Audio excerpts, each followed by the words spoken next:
Elden Ring is finally here, and what better way to celebrate its release than comparing it to its spiritual predecessor, Dark Souls. Yes, the latest From Software game is here, and the question that was asked the most right before its release was whether or not this is basically Dark Souls 4.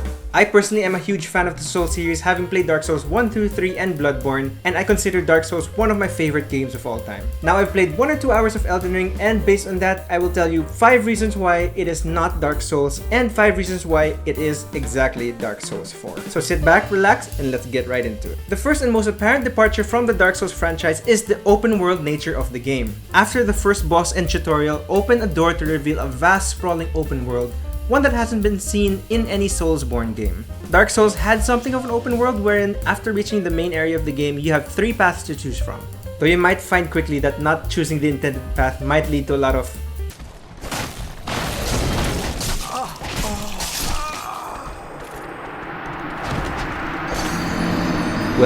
that. That being said, once you choose a route, the path is pretty linear in that there's a clear point A to point B.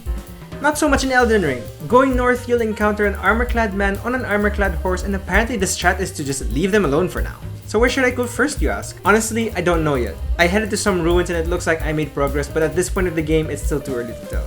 But that's the beauty of the open world nature of the game. The world is figuratively your oyster, I guess. Or you're its oyster. It kills you all the time. One of the common things in the world of Dark Souls is how bleak everything seems. Don't get me wrong, there's a charming loneliness and a bittersweet vibe to a world that From Software has created. The games look like they are set in a world that was once lived in but is definitely now on its last legs. Dotted around the map you can find remains of a civilization that now seems to be lost. Not so much in Elden Ring. Yes, there are ruins and it seems like the land we traverse was once more alive, but it doesn't look like it's on its last legs. There are still lush trees, settlements, things that move about that aren't trying to kill you. It just feels like a more flourishing ecosystem, something we haven't seen in the Dark Souls franchise. Speaking of things moving around that aren't trying to kill you, I was surprised to see wildlife roaming about. My first thought when I saw that eagle was, is that thing gonna kill me? And then I realized, no, apparently it's just a bird. Something Souls players might be used to is everything is trying to kill you. If it moves, 90% of the time it's either you or them. I say 90 because don't attack merchants. You'll regret that decision. Of all the animals, we want to give a special shout out to Torrent, our spectral horse-like ride which makes the traversal of the open world so much more fun. Something we noticed while playing the game is the day and night cycle. While it's still too early to tell based on our first hour alone how this will affect the game, this is something worth noting and gives the world of Elden Ring a more dynamic vibe. One of my biggest surprises when playing the game was when I pressed X and then this happened. Okay. Oh, there's jump. For the first time, From Software is allowing a jump. That's interesting. While this might be a simple thing to people who play almost any other game, this is something that Dark Souls franchise has never truly had the luxury of. Now you may be thinking, but Mig, you can in fact jump in Dark Souls. Yes, but you have to run first and the jumping is so finicky. What you have to do is have a running start by moving while holding the X button if you're on PlayStation. Quickly let go of that button and then tap it again. If you did all of that properly, you get the equivalent of a running long jump if you attempted it after sitting on the couch for too long and your legs are falling asleep. Veteran Soulsborne players know that when getting into a new From Software game, the first thing that you need to do is to figure out which item corresponds to which previous item it was in the previous game. That makes sense? Well, basically all the items in the From Software games work in very similar fashions to one another. It's just a matter of figuring out which item is which. For instance, flasks of Crimson Tears in Elden Ring are the new Estus flasks, which are the healing items in Dark Souls. Souls are now runes, rings are now amulets, and swords are, well, still swords. That's pretty self-explanatory. One divisive aspect of Dark Souls is the apparent lack of storytelling. I say apparent because on the surface there seems to be none. You can play through the entire game and not know what the hell is going on, when in fact, From Software tells a wonderful story by way of showing, not telling. Items, ruins, and other environmental elements are there for a reason.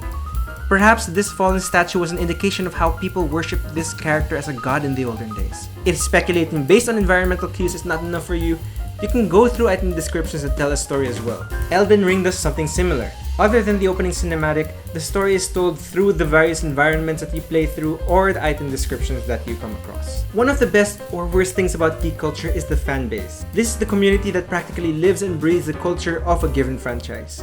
This is a good thing to have, especially for fans who want to have a group of people to share their passions for a particular corner of pop culture. It's a safe haven for those who want to talk theories, discuss thoughts, or simply gush about their favorite character, plot point, or setting. The Souls franchise has its own fair share of both good communities and not so good communities. Because of its notorious difficulty and all the secrets hidden within the world, the community has become one where players help out other players. We see this in Dark Souls, where a lot of friendly players would leave notes on the ground to help you find that secret wall or warn you of a trap. We also see this in online communities and forums where people share secrets they've found and strategies against difficult bosses. On the flip side, a game series as popular as this, we can never really escape the occasional trolling of other players. And don't get me started on the ever-present answer when people ask for tips. Get good. That being said, the loyal community of the Dark Souls franchise can now be found in Elden Ring. The moment you load the game, you'll be riddled with messages excited to start their Elden Ring run. Already, community members are sharing strats, theories, and secrets like what happens if you kill that first boss, which we don't have footage of because we haven't done that ourselves. Of course, now that the fans are here, so is the ever-present Get Good. Now, the From Software game would not be complete without the gameplay. It's arguably the aspect of the game that draws most people in. The simplest way of describing it would be that it's simple yet rewarding to those who've mastered it. There are different ways of playing the game. You can be slow, strong, and take more than your fair share of hits. You can be quick, attack a lot, but die if the wind so much as blows on you too hard. Or you can stay miles away from combat and rely on spells. No one's judging. The wonderful thing about the game is that nothing changes to accommodate your playstyle. Enemies will be cruel to you either way, and if you're careless, you will be well acquainted with this screen.